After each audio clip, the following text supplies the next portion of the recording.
Halo Mams, berjumpa lagi dengan saya, Dr. Jamie Arisandi, spesialis obstetri dan ginekologi. Ya, kali ini saya akan menjelaskan bagaimana tentang kehamilan trimester ketiga. Sebelumnya itu saya akan menjelaskan dulu kehamilan itu kan dibagi jadi tiga, trimester 1, trimester 2, dan trimester ketiga. Trimester 1 dari 0 hingga 13 minggu, 13 minggu 6 hari tepatnya.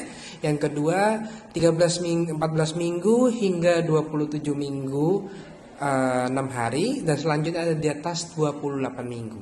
Nah, kehamilan trimester ketiga ini adalah di atas 28 minggu, Mams. Oke. Untuk kehamilan trimester ketiga ini banyak-banyak keluhan yang sering dikeluhkan ya.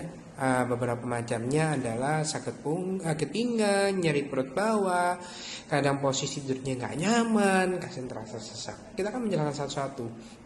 Kenapa bisa terjadi hal seperti ini? Dari sakit pinggang, ya kalau kita bilang pastikan kita terjadi kenaikan berat badan yang signifikan. Dari yang kehamilannya dari jenis punya langsing menjadi tiba-tiba menonjol seperti itu. Kenaikan beratnya akan meningkat sehingga dia akan membebani otot yang sebagai penopang badan kita. Yang kedua, untuk nyeri perut bawah, ya ini jangan terjadi. Biasanya mulai terjadi sih pada usia kurang lebih di atas 32-34 minggu ya. Kenapa terjadi? Karena perlahan-lahan apabila posisi bayi itu mereka akan perlahan-lahan akan menurun ke bawah sehingga dia akan berusaha untuk masuk ke panggul, dalam artian sudah memang waktu mau dekat waktunya. Seperti itu. Kalau posisi tidur otomatis kan kenaikan berat badan, ibunya merasa aduh tidur saya kalau seperti ini seperti pengap ya, sesak ya. Karena kan juga rahim itu dia akan makin membesar, dia akan menekan lambung, menekan paru-paru, sehingga tampungan yang seperti normalnya itu 100% dia akan berkurang hingga 50 hingga 70% seperti itu. Oke. Jadi kalau kita bilang posisi seperti ini, terus apakah normal dong? Ya memang kadang-kadang memang normal. Kalau kadang-kadang sampai mual, ya memang normal juga. Namanya terdesak oleh rahim, sehingga posisinya kan ya pasti tidak enak. Memang kadang-kadang seperti kehamilan trimester pertama ya obatnya ya harus makannya sedikit-sedikit tetapi sering seperti itu. Oke. Sekarang kita akan membahas tentang apa yang harus ditanyakan sih pada saat kehamilan trimester ketiga. Sebelumnya pada saat pemeriksaan kehamilan trimester ketiga ini kita paling sering melakukan namanya USG. Paling sering 2 minggu sekali, Mams. Terus apakah aman dok untuk melakukan USG trimester ketiga atau berulang kali? Aman.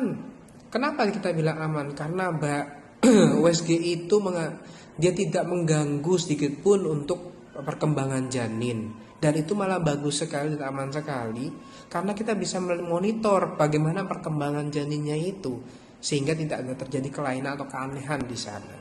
Nah, terus apa yang harus ditanyakan pada saat USG?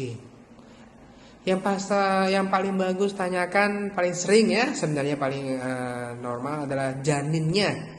Kita ngomong janin dulu, letak janinnya bagaimana, posisinya bagaimana, apakah posisinya kepala yang di bawah atau kalau kita bilang posisi pantat yang di bawah, sungsang seperti itu karena tata laksananya akan berbeda-beda seperti itu, Mam.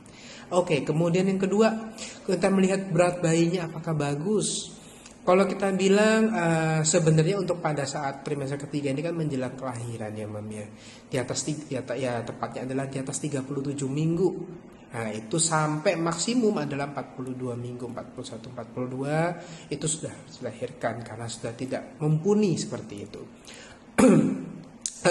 Untuk berat bayinya yang paling bagus adalah kurang dari range 2,5 kilo hingga 4 kilo, Mams. Itu yang paling bagus. Nah, kemudian tanyakan lagi apakah bagaimana dengan tali pusat?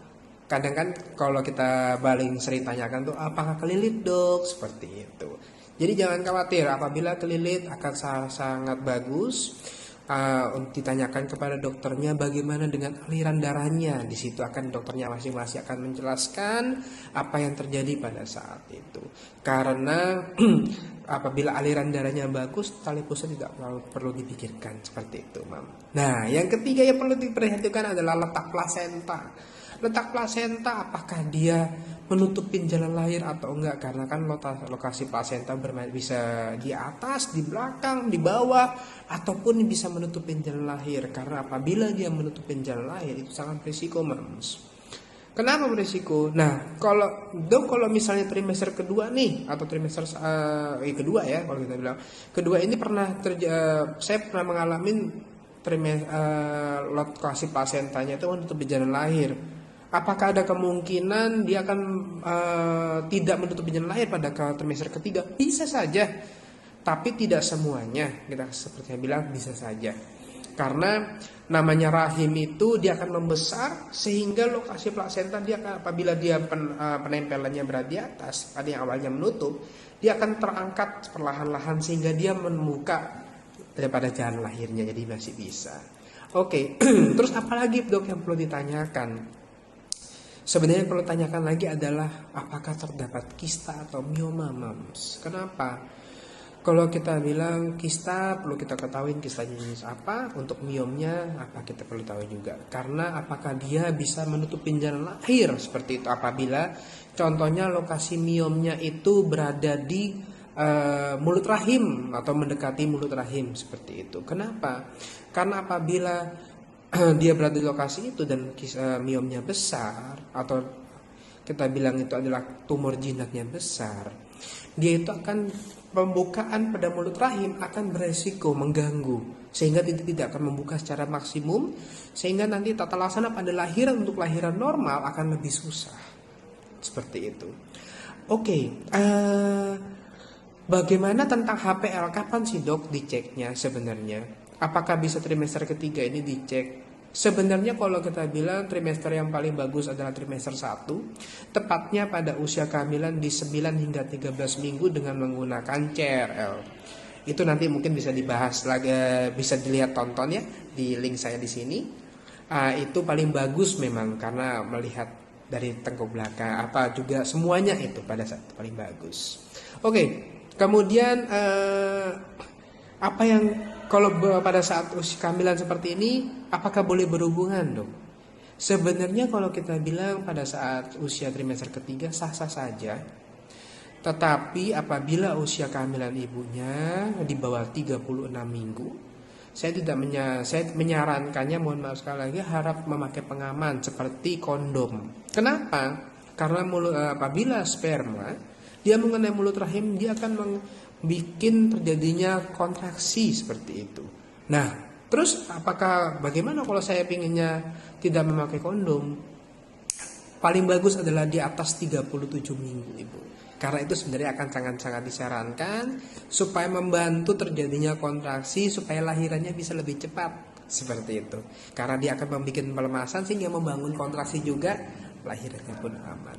Oke, sampai sini saja. Mungkin apa yang jika ada ingin ditanyakan, silahkan klik di kolom komentar. Jika suka dengan video saya, boleh subscribe dan dinyalakan belnya ya. Baik, selamat tinggal, Mams. Terima kasih.